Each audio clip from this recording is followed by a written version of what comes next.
আসসালামু আলাইকুম। আমি একজন ভদ্র অটোওয়ালা আবারও চলে আসলাম সাধারণ জনগণের দুঃখ দুর্দশা তুলে ধরার জন্য। আমি এখন দাঁড়িয়ে আছি কুড়িগ্রাম জেলার ফুলবাড়ি থানার বড়ভিটা ইউনিয়নের রাজধানী ওয়াবদার বাজারে। আপনারা দেখতেছেন ভাই, আমাদের সাধারণ জনগণের বেহাল অবস্থা, আমাদের অবস্থা বেহাল। রাজধানী কেন বললাম যে ওয়াবদার বাজারে দাঁড়িয়ে আছি, এটা আসলেই রাজধানী হওয়ার কথা ছিল।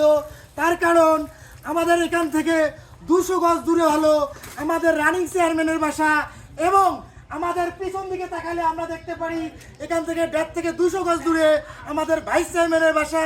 তারপরেও আমাদের রাস্তার বেহাল অবস্থা, এই অবস্থায় মানুষ চলাফেরা করতে পারে না। আপনারা দেখতেছেন চেয়ারম্যান মেম্বারের বাসা এখানে হওয়ার পরও আমাদের রাস্তার বেহাল অবস্থা। সেই জন্য আমি আমাদের নয়া সরকার এবং নতুন এমপির কাছে বিশেষভাবে আহ্বান জানাচ্ছি যেন আমাদের এই বড়ভিটা ইউনিয়নের রাজধানী যাহাকে বলা হয় ওয়াবদার বাজারে এসে আমাদের দুঃখ দুর্দশা দেখে অবশ্যই এই রাস্তাটার একটা সংস্কার করে দিবেন, এই আশায় ব্যক্ত রাখছি ইনশাআল্লাহ।